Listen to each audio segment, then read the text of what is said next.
So this is a huge topic or principle, design from patterns to detail. And so you can't see forest for the trees, talking about the details. So in permaculture, we seek to mimic the patterns in nature because we think that there's a lot of wisdom in those patterns. A spiral is one of those patterns, and this to the right of that ram there, that's called an herb spiral. And what that does is it creates a microclimate, not only due to the fact, in this case, you have stones that are collecting thermal mass as the sun's shining and releasing that slowly as it gets colder in the night. You also have north, south, east, west on this.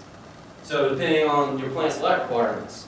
And this is just one example of how we can mimic nature, but we try to do it on a bigger scale in permaculture. Design from patterns to details. Now, that's obviously a leaf. Interstate 85. Yeah. It's a lot in the human-built environment. And there's wisdom to this pattern.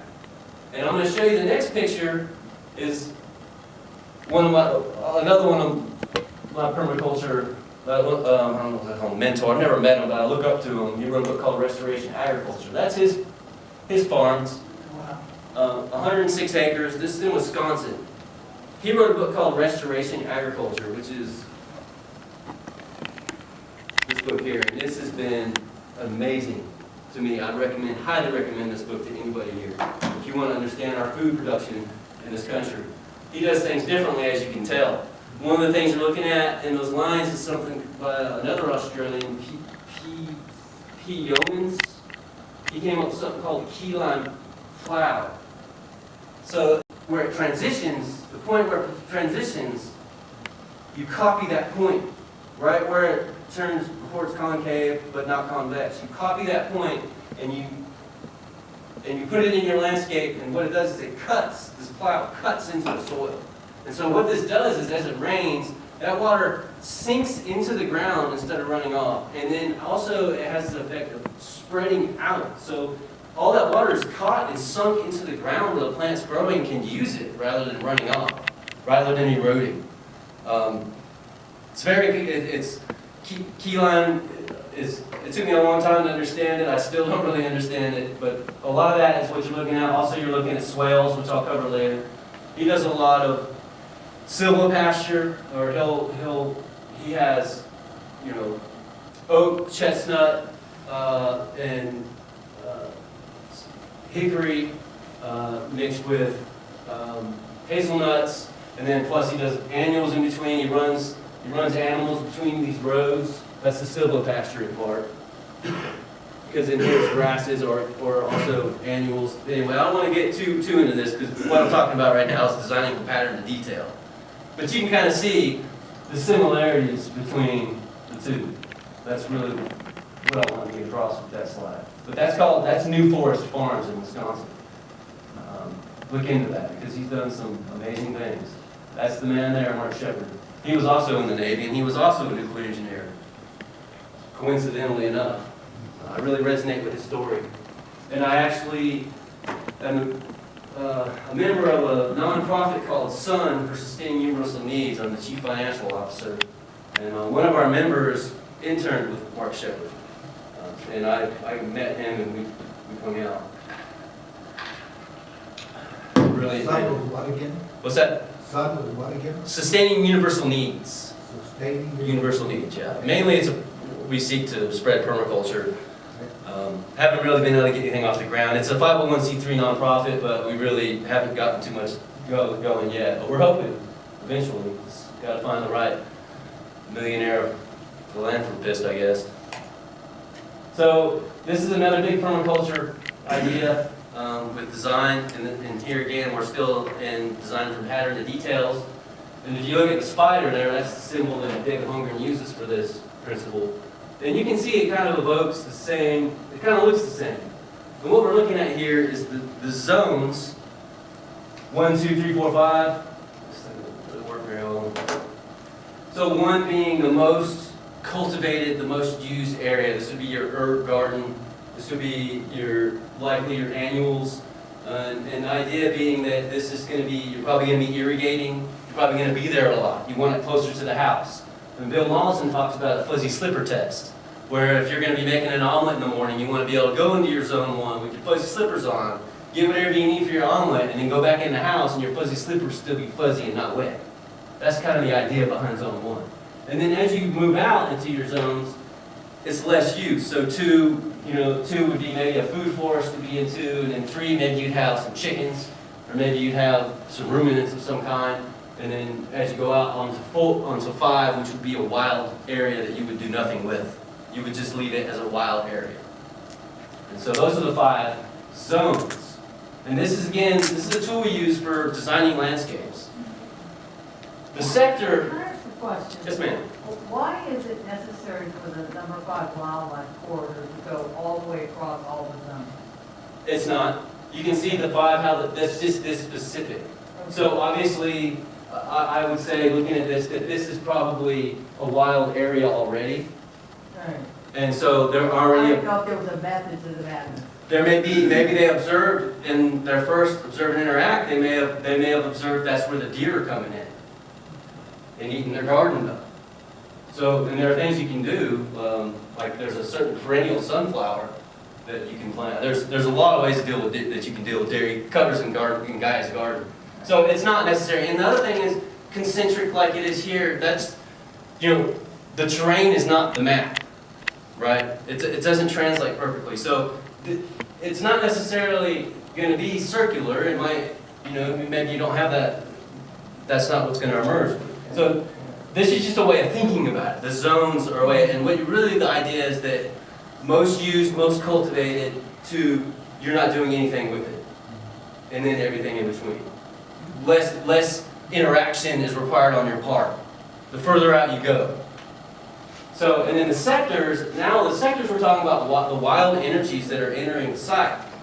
So the sun, for instance, and you can see the winter on the top, the winter sun, and then you can see the summer sun. Well, you have more sun in the summer, it's higher in the horizon.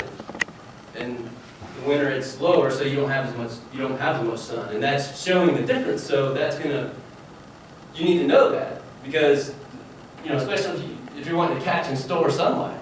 And then you can see there's a fire-prone area here, for whatever reason. Then your winds, which direction are your winds coming? What time of the year? Is it a cold wind? Is it a warm wind? Your wet areas, maybe, where's maybe there's a slope there and you're having a anytime there's a lot of rain, you got a lot of water shedding off the land right there.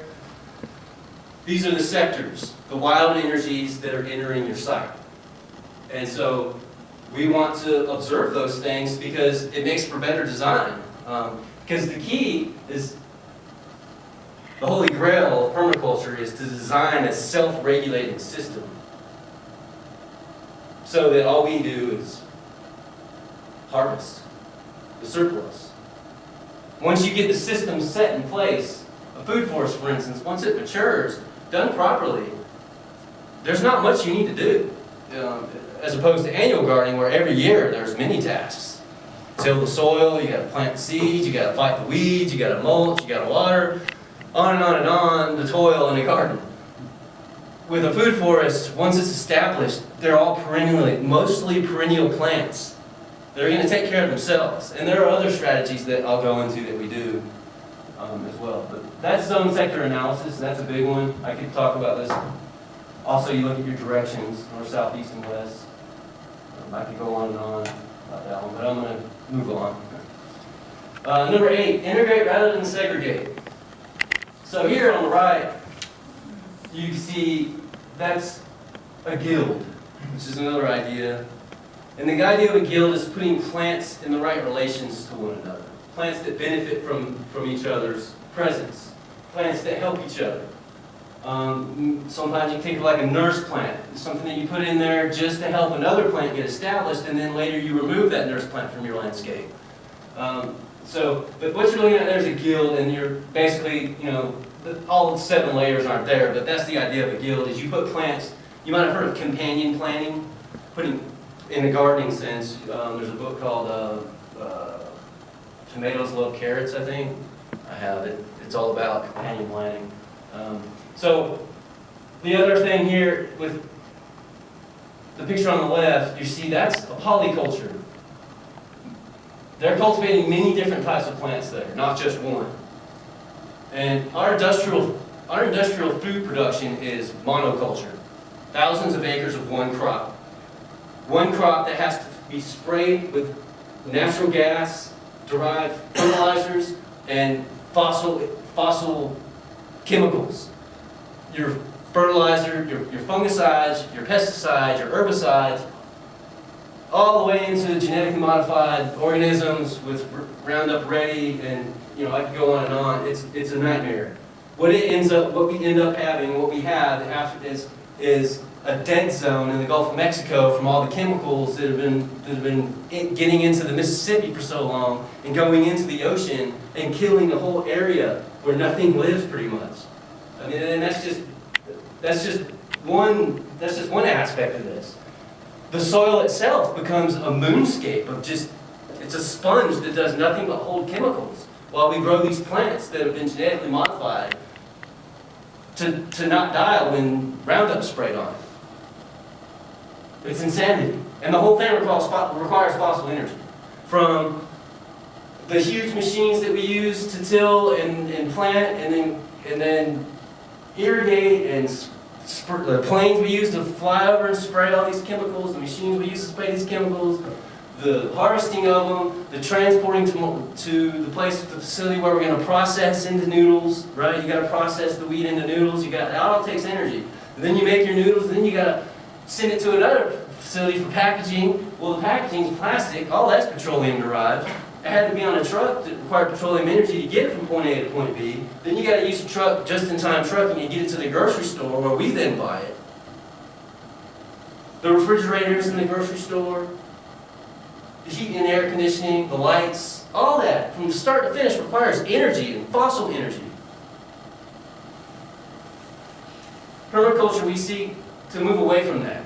We seek to design landscapes and food production systems that don't require a limited supply of energy.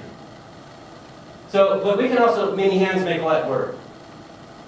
I've observed this in permaculture implementation projects that I've done with, you take one man and the amount of work one man can do with a shovel, or woman, say that's equal. And then we add another man or woman and they're equal. Let's just say, hypothetically, they're both equal. They both can do the same amount of work.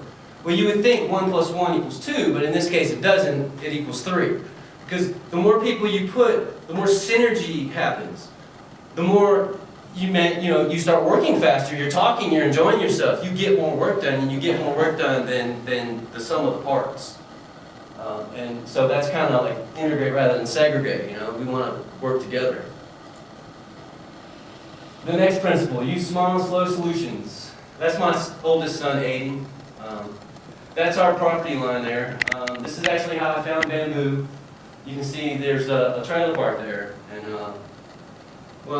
my wife likes privacy. She wanted some privacy. So I started looking for rather than put a fence up, which is costly and derisive, I started looking for a green solution. That's how I found bamboo, because for a green privacy hedge, nothing's faster than bamboo. You can go from completely open to can't see anything on the other side in 5 years. Even faster if you're willing to put the money into buying enough field divisions. So anyway, what he's standing on there, he's just playing. That's what's called Bamboo Island, is what we named it. I've got 2 different varieties growing on that now. There's actually a bamboo just behind me. You can't see it. It was a very young plant that I dug up. And so, yeah, this is a way to control bamboo. You can see the white down there is sand. And so this is rhizome pruning. But use small and slow solutions. Let me talk about the principle. I get excited about bamboo. So slow and steady wins the race. The bigger they are, the harder they fall. And he uses the snail. It carries its home around with the back. It goes slow and it can go anywhere pretty much. Up, down, wherever.